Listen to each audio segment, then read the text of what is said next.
Россию массово атаковали дроны. Дональд Трамп вступил в должность президента, а Илон Маск зиганул. Это новости «Воздух» на канале Ходорковский Лайв. Меня зовут Василий Азаров. И вот главные события к этому часу.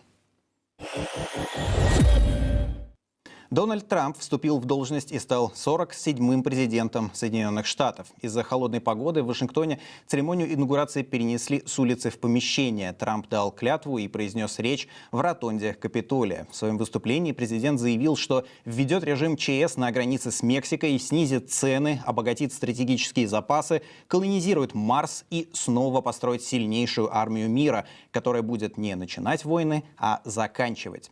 После торжественного залпа пушек Дональд Трамп вместе с гостями отправился на президентский парад, где произнес еще одну речь, правда, по большей части просто пересказав предыдущую. Как я уже сказал в своей инаугурационной речи, мы будем измерять свой успех не только победами на поле боя, но и по войнам, которые мы закончили. И, возможно, самое главное, войнами, в которые мы не вступили. Это называется мир через силу. Нам не нужно будет сражаться на войне. На торжества по случаю вступления в должность Трампа съехался весь американский истеблишмент. Весь вечер избранный президент США развлекал со сцены чиновников, миллиардеров из Силиконовой долины и 4 бывших президентов США. Не досчитались среди гостей только бывшей первой леди Мишель Обамы.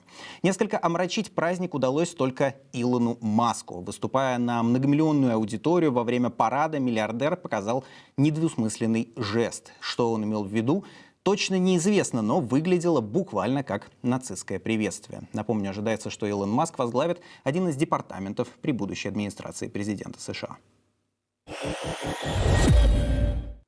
За ночь в России сбили 55 украинских дронов. Об этом отчиталось Минобороны. Самый массированный удар пришелся на Смоленскую область. Здесь были сбиты 10 беспилотников. В Смоленске из-за атаки загорелись 2 жилых дома. На них упали обломки дронов. Местные каналы предполагают, что целью был Смоленский авиазавод и НПЗ в Ярцево.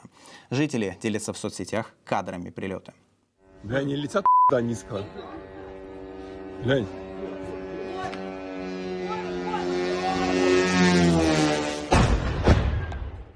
Аэропорты Казани и Ульяновска временно приостановили полеты из-за угрозы беспилотников, а в Воронежской области дроны атаковали нефтебазу Роснефти в городе Лиске. Начался сильный пожар. Пострадавших нет. Это уже второй удар по той же самой нефтебазе только за эту неделю.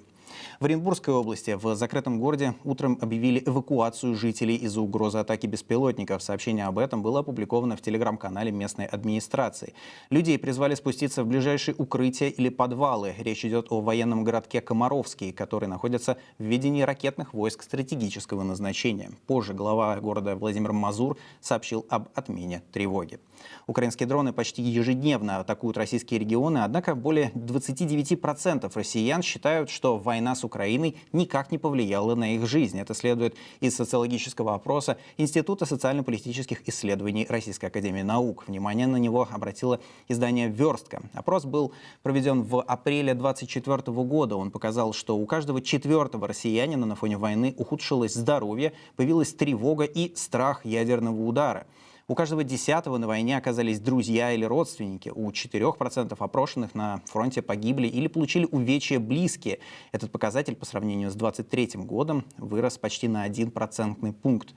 Каждый 4-й опрошенный не смог или не захотел ответить на вопрос о том, какие задачи должна включать в себя так называемая СВО.